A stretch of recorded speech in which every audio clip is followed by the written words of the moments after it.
Assalamualaikum warahmatullahi wabarakatuh. Salam sehat sobat semuanya. Pada kesempatan kali ini kita akan melanjutkan pembahasan terkait tata kelola sumber daya manusia, yang dalam hal ini kita akan mengangkat topik tentang hubungan industrial.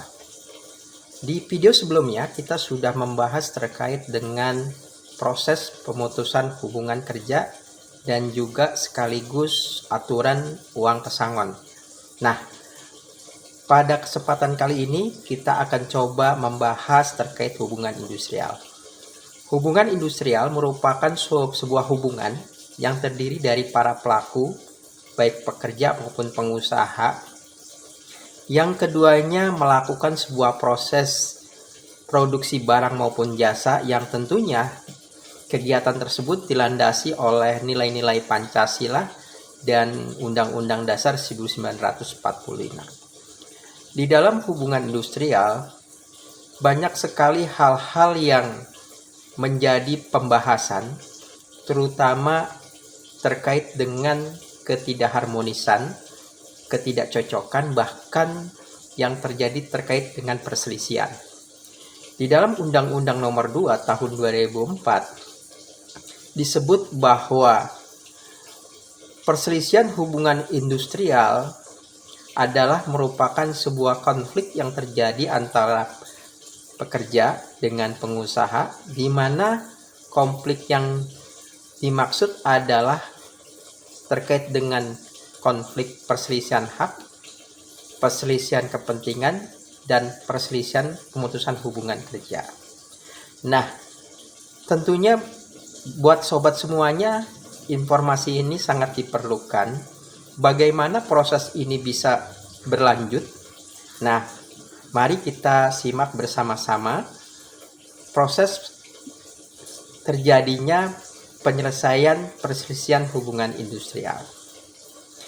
Yang pertama adalah terkait dengan sebuah proses bipartit, yaitu proses yang dijalankan oleh pekerja dengan pengusaha melalui sebuah perundingan damai. Nah, perundingan ini diharapkan mencapai sebuah kata mufakat perdamaian yang pelaksanaannya dalam kurun waktu 30 hari kerja. Nah, kenapa ini harus dilakukan? Karena ini menjadi sebuah prasyarat dalam sebuah penyelesaian di tingkat awal sebelum permasalahan ini lanjut. Namun dalam amanah undang-undang diharapkan setiap permasalahan antara pekerja dan pengusaha, dalam hari ini perusahaan, sedianya dapat terselesaikan dalam proses bipartit. Nah, sekarang bagaimana bila mana proses bipartit ini tidak mencapai sebuah mufakat perdamaian? Maka kedua belah pihak dapat melaporkan kepada instansi terkait, dalam hal ini Disnaker. Nah, Disnaker setelah mendapatkan laporan dari salah satu pihak, Disnaker akan menanyakan upaya-upaya apa saja yang sudah dijalani oleh kedua belah pihak tersebut. Biasanya Disnaker akan menanyakan terkait dengan risalah-risalah atau dokumentasi yang tertulis sebagai bukti upaya perdamaian yang sudah dilakukan oleh kedua belah pihak. Nah, bila mana perundingan secara bipartit, dalam arti kata kedua belah pihak antara pekerja dan pengusaha, belum dilakukan, biasanya Disnaker tidak akan menerima laporan pengaduan tersebut. Nah, sekarang bila mana proses tersebut sudah melalui bipartit, nah maka Disnaker akan melakukan sebuah perundingan antara pekerja, pengusaha, dan pihak pemerintah. Upaya ini akan tetap diupayakan sebuah proses perdamaian antara pekerja dan pengusaha. Nah, bila mana kata sepakat tidak tercapai di antara kedua belah pihak, maka Disnaker akan mengusulkan sebuah penyelesaian melalui jalur mediasi dan rekonsiliasi. Dua jalur ini adalah dua jalur yang dapat dimanfaatkan oleh kedua belah pihak sebelum permasalahannya masuk ke pengadilan hubungan industrial.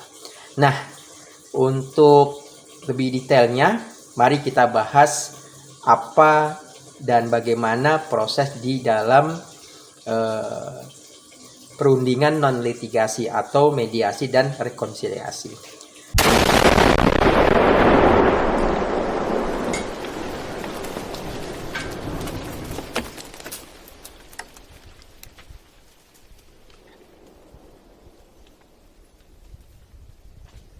Kita bahas dulu terkait dengan proses mediasi. Proses mediasi ini adalah sebuah proses di mana pimpinan sidang akan dipimpin oleh seorang mediator. Nah, seorang mediator akan melakukan fungsinya, yaitu melakukan verifikasi data, melakukan pemanggilan para pihak, sekaligus menanyakan beberapa risalah perdamaian yang pernah dilakukan sebelumnya. Dalam waktu kurun waktu 7 hari, pimpinan sidang atau mediator akan melakukan sidang pertamanya. Nah, di sana mediator juga akan mengupayakan kedua belah pihak terjalin kesepakatan damai. Nah, bila terjalin kesepakatan damai, maka kesepakatan itu akan dituliskan di dalam perjanjian bersama yang nantinya akan didaftarkan ke pengadilan hubungan industrial. Nah, sekarang bagaimana bila mana kesepakatan itu tidak terjadi? Maka mediator akan melakukan sebuah anjuran yang nantinya tetap akan dibuatkan sebuah perjanjian bersama yang nanti akan didaftarkan ke pengadilan hubungan industrial. Nah ya sobat, jadi jelas sekali bahwa jalur mediasi itu tidak terjadi, maka mediator akan melakukan sebuah anjuran yang nantinya tetap akan dibuatkan sebuah perjanjian bersama yang nanti akan didaftarkan ke pengadilan hubungan industrial. Nah ya sobat, jadi jelas sekali bahwa jalur mediasi adalah sebuah upaya damai yang tentunya dipimpin oleh seorang mediator. Nah, apa bedanya dengan jalur rekonsiliasi? Bedanya lebih kepada kalau mediasi dipimpin seorang mediator, sementara rekonsiliasi dipimpin oleh seorang rekonsiliator. Nah, di dalam penyelesaian jalur rekonsiliator sama seperti penyelesaian di jalur mediasi. Nah, seorang rekonsiliator akan melakukan pemanggilan kedua belah pihak dan juga sama akan melakukan sebuah pengecekan atau verifikasi dari dokumen-dokumen yang diajukan.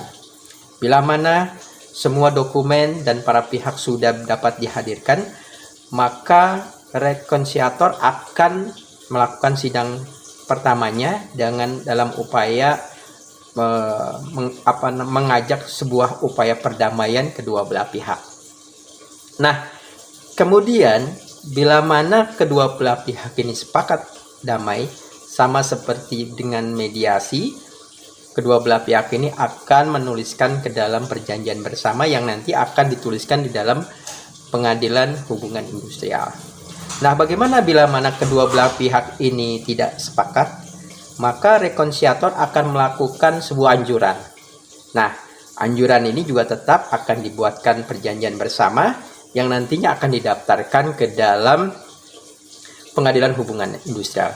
Nah, jadi sobat, sama ya, antara penyelesaian jalur mediasi dengan rekonsiliasi itu adalah yang membedakan lebih kepada pimpinan sidang, di mana pimpinan sidang mediasi adalah mediator, sementara rekonsiliasi adalah rekonsiliator. Nah, sekarang bagaimana bila kedua jalur ini juga tidak menemukan sebuah kesepakatan perdamaian? Maka ada jalur yang kita sebut dengan badan arbitrase. Badan arbitrase akan melakukan upaya damai dengan sebuah putusan-putusan yang sifatnya terakhir. Artinya putusannya itu menjadi sebuah kesimpulan yang harus diikuti oleh para pihak. Nah, badan arbitrase akan dilakukan oleh 3 hakim, di mana 3 hakim ini akan melakukan sidang yang terkait dengan permasalahan perselisihan kepentingan. Nah, bila mana hakim telah melakukan putusan terkait dengan penyelesaian perselisihan kepentingan tersebut, maka kedua belah pihak wajib mengikuti segala putusan yang telah diputuskan oleh hakim arbitrase. Nah, putusan arbitrase sifatnya final dan dia tidak bisa digugat ke dalam pengadilan selanjutnya. Artinya di dalam pengadilan hubungan industrial tidak ada namanya upaya banding. Jadi ketika arbitrase sudah memutus, maka sedianya itu menjadi sebuah keputusan yang harus ditaati oleh para pelaku. Nah, namun bila mana ada sebuah keputusan yang dirasa ditemukan pelanggaran-pelanggaran dalam penetapan hukum, maka dapat dibatalkan oleh kasasi Mahkamah Agung. Nah, kasasi Mahkamah Agung dapat membatalkan keputusan dari Pengadilan Hubungan Industrial. Nah, kasasi Mahkamah Agung ini nanti akan melakukan sebuah review, tetapi bukan pada sisi perkaranya, tetapi pada sisi undang-undang atau aturan-aturan yang dipakai di dalam selama masa proses persidangan, apakah ada yang tidak tepat ataupun ada yang kurang sesuai. Nah, itulah yang menjadikan sesuatu yang memberatkan. Dalam penyelesaian kita kembali dalam proses penyelesaian di Pengadilan Hubungan Industrial.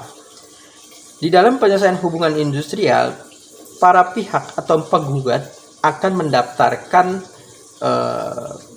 laporannya melalui panitera dari Pengadilan Hubungan Industrial. Nah, nanti panitera dari Pengadilan Hubungan Industrial akan melakukan pemeriksaan, pengecekan dokumen-dokumen yang diajukan, apakah sudah sesuai dengan aturan hukum acaranya. Nah, bila mana sudah sesuai, maka sedianya akan dilimpahkan ke dalam proses selanjutnya. Nah, proses gugatan selanjutnya.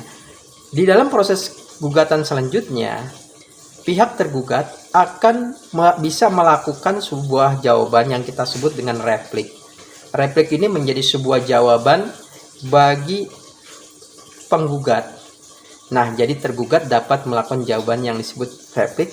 Nah, sementara itu bagi penggugat juga bisa melakukan sanggahan atas jawaban dari tergugat tersebut, yang dokumennya itu kita sebut duplik, ya. Kemudian dari duplik ini nantinya akan keluar kesimpulan, dan setelah kesimpulan akan mengeluarkan sebuah hasil ketetapan. Nah, hasil ketetapan inilah yang nantinya akan menjadikan sebuah keputusan pengadilan yang akan harus dilaksanakan oleh kedua belah pihak.